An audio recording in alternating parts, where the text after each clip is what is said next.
महानगरपालिकेमध्ये 500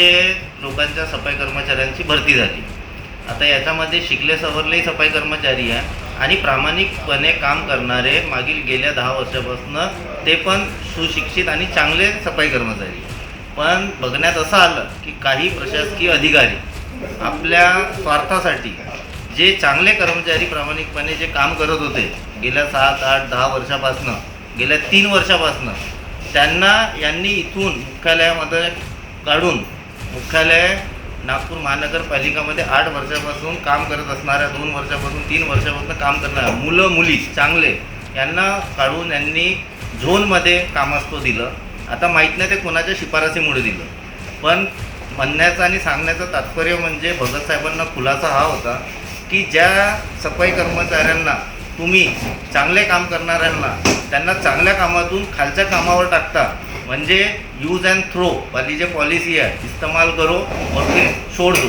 ह्या पद्धतीच्या पॉलिसीमध्ये आम्हाला मान्य नाही आहे। सगळे सफाई कर्मचारी समान आहे, सगळ्यांना समान न्याय मिळाला पाहिजे, सगळ्यांना काम मिळालं पाहिजे। की तुम्ही आपल्या काही प्रशासनिक अधिकारी आणि काही संबंधित साठगट काही राहते ना ॲडमिनिस्ट्रेशनमध्ये, घेऊन देऊन काढून ओळखीचे, जवळचे, दूरचे, हे आपल्या स्वार्थासाठी आणि आपले खिसे भरण्यासाठी हे काही ॲडमिनिस्ट्रेशन अधिकारी तक्राराच्या नावाखाली आणि कुणाचं काहीतरी काम असतो गोळ काढण्याचं, त्या प्रामाणिक काम करणाऱ्या सफाई कर्मचाऱ्यांना त्यांनी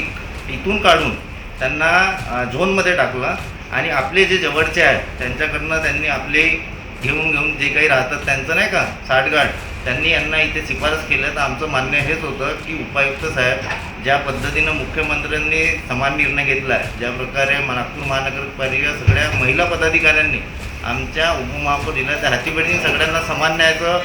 आपल्याला शिफारसी केलं, तर सगळ्यांना समान न्याय मिळाला पाहिजे, सगळ्या सफाई कर्मचाऱ्यांना समानता मिळाली पाहिजे, कोणासोबतही भेदभाव नाही झाला पाहिजे। तर जर करायचं असेल तर सगळ्याच्या शिफारसी स्वीकार करा, नाही तर प्रशासनिकरित्या शासन निर्णयानुसार कायद्यानुसार कारवाई करा, ही मागणी आम्ही आता उपायुक्त भगतांना केली आहे। आणि जे काही संबंधित साठगाठ करणारे जे अधिकारी आहे यांच्यावर कारवाई शिस्तभंगाची, त्यांच्यावर निलंबनाची कारवाई, आणि जर कोणी